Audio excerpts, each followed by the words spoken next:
இந்த பட்ஜெட் வந்து budget ratios ஒன்று இருக்கும். அந்த பட்ஜெட் ரேஷியோஸ் என்ன அப்படின்னா வந்து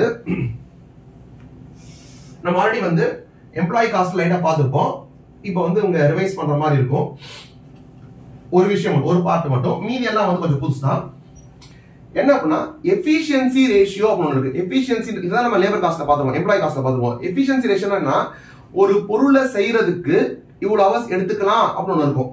அது வந்து ஸ்டாண்டர்ட் ஹவர்ஸ். ஆனா அதை அவன் நீ எவ்வளவு எடுத்துக்கிற அப்படின்னு இருக்கு, அது வந்து ஆக்சுவல் ஹவர்ஸ். கரெக்டா? இந்த standard hours by actual hours போட்டா நமக்கு என்ன கிடைக்கும்னா எஃபிஷியன்சி ரேஷியோ கிடைக்கும். ஒரு 100 ஹவர் எடுத்துக்கலாம், நீ 125 ஹவர்ஸ் எடுத்துக்கிட்ட அப்படின்னு சொன்னா 80% எஃபிஷியன்சி. 100 ஹவர் எடுத்துக்கலாம், நீ வந்து 50 ஹவர்ஸ்லயே பண்ணிட்ட அப்படின்னு சொன்னா உனக்கு வந்து 200% எஃபிஷியன்சி இருக்கு அப்படின்ற மாதிரி மீனிங் வருது. அதான் இது வந்து என்னது எஃபிஷியன்சி ரேஷியோ. ரைட்டா? இன்னொன்னு இருக்கு, நம்ம இப்ப ஸ்டாண்டர்ட் காஸ்டிங் படிக்கும்போது அந்த ஃபிக்ஸ்ட் ஓவர்ஹெட்ஸ் பேசும்போது பார்த்திருப்போம். கெபாசிட்டின்னு ஒன்று வந்திருக்கும். அதுல கூட ஃபர்ஸ்ட் இது என்னன்னா எஃபிஷியன்சி தான் வந்திருக்கும். நெக்ஸ்ட் வந்து கெபாசிட்டி. கெபாசிட்டி என்னன்னா ஆக்சுவல் ஹவர்ஸுக்கும் ஓவர்ஹெட்ஸுக்கும் ஆக்சுவல் ஹவர்ஸுக்கும் பட்ஜெட் ஹவர்ஸ்க்கு டிஃபரன்ஸ் இருக்கும். அப்ப ஒரு மந்த்ல இவ்வளவு ஹவர்ஸ் இருக்கு, ஆனா நீ இவ்வளவுதான் ஒர்க் பண்ணிருக்க அப்படின்னா அப்ப டோட்டல் ஹவர்ஸ் இவ்வளவு இருக்கு, ஆனா இவ்வளவுதான் ஒர்க் பண்ணிருக்கன்னு வருது பாத்தீங்களா? அப்ப அது என்னன்னா actual hours divided by budget hours. ஒரு மாசத்துல 1000 ஹவர்ஸ் இருக்கு, ஆனா நீ ஒர்க் பண்ணது 900 ஹவர்ஸ் தான் ஒர்க் பண்ண. அப்ப 900 by 1000 போட்டோம்னா 90% தான் நீ கெபாசிட்டி யூட்டிலைஸ் பண்ணிருக்கன்னு சொல்லுங்க. எதை யூட்டிலைஸ் பண்ணிருக்க? கெபாசிட்டி யூட்டிலைஸ் பண்ணிருக்க. அப்ப அதனால வந்து இது வந்து கெபாசிட்டி ரேஷியோ.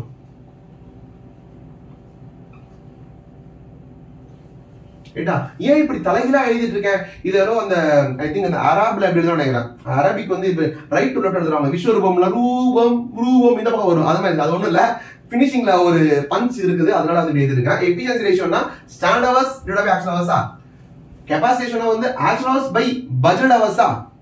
இன்னொரு ரேஷியோ இருக்கு, அது என்ன அப்படின்னா வந்துட்டு ஆக்டிவிட்டி ரேஷியோ. ஆக்டிவிட்டி ரேஷியோனா என்ன அப்படின்னா வந்துட்டு standard hours divided by budget hours. இது என்ன அப்படின்னா வந்து இந்த மாசத்துல 1000 ஹவர் இருந்தது, ஆனா நீ ஒரு ப்ரொடக்ஷன் பண்ணிருக்க பாத்தியா, அந்த ப்ரொடக்ஷன் பண்ண குவான்டிட்டி இருக்குல்ல, அந்த குவான்டிட்டிக்கு எவ்வளவு டைம் எடுத்துக்கலாம் அப்படின்னு வந்திருக்கும் பாத்தீங்களா? Basically standard hours. நீ உண்மையிலேயே பண்ண அவுட்புட்டுக்கு எவ்வளவு ஹவர்ஸ் எடுத்துக்கலாம்னு இருக்குல்ல, ஸ்டாண்டர்ட் ஹவர்ஸ். அப்போ இந்த ஒரு மாசத்துல இவ்வளவு ஹவர்ஸ் இருந்துச்சு, ஆனா அந்த ஒரு மாசத்துல நீ எவ்வளவு அவுட்புட் பண்ணிருக்கையோ அதுக்கு எவ்வளவு ஹவர்ஸ் எடுத்துக்கலாம்னு இருக்கும் பாத்தியா, அது இது.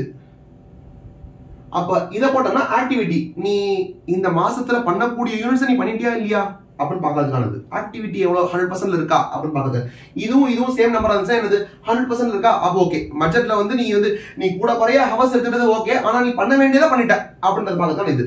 இது என்ன ஒரு விஷயம்னா, இந்த ஃபார்முலால இந்த ஸ்டாண்டர்ட் ஹவர்ஸ் அங்க இருக்கா, இந்த பட்ஜெட் ஹவர்ஸ் இங்க இருக்கா, இந்த ஆக்சுவல் ஹவர்ஸ் காணாம போயிருச்சா?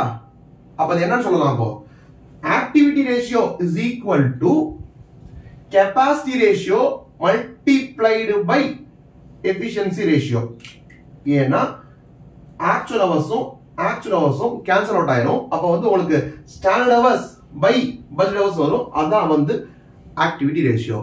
இத சொல்றதுக்கு தான் நான் வந்து இப்படி ரூபம் ரூபம் ரூபம் போயிட்டு இருந்தேன். ஓகேவா?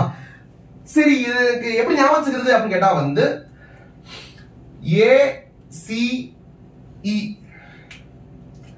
என்ன சார் இவ்வளவு நல்லா லாஜிக்கலா பேசுங்க, திடீர்னு லூஸ் மாதிரி நடத்துறீங்களான்னு கேட்டா இதுவும் தேவைப்படுதுப்பா, இதுவும் தேவைப்படுது. ஏஸ்னா என்ன அப்படின்னா வந்து ராஜர் ஃபெடரர்லாம் நீங்க பாத்துருப்பீங்க, டென்னிஸ் நாங்க பார்த்தது இல்லையா? இப்பவே பாருங்க ராஜர் ஃபெடரர்லாம் யாருன்ட்டு. டென்னிஸ்ல அடி போடுவாங்க, சர்வ் பண்ணுவாங்க, அடி போட்டு அப்படி அடிப்பாங்க. அடிச்சாலும் வச்சுக்கோங்களேன் சர்வீஸ். அந்த பால் அவன் டச்சே பண்ண முடியலன்னா, ஆப்போனன்ட் டச்சே பண்ண முடியலன்னா அதுக்கு பேர் வந்து ஏஸ்ன்னு சொல்லுவாங்க.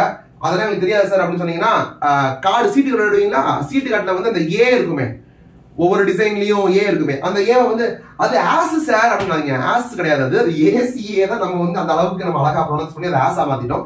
அந்த ஏஸ் அப்படின்னு வச்சுக்கலாம். சார் எனக்கு வந்து டென்னிஸும் தெரியாது, எனக்கு வந்து கார்டு சீட்டு கட்டெல்லாம் வந்து அது வந்து இது பண்ணது சூதாட்டம், அதெல்லாம் பண்ணவே மாட்டேன் அப்படின்னு சொன்னா ACE பா, ஆல்பபெட்டிக்கல் ஆர்டர் இருப்பா, ABCDE பாது. ஓகேவா?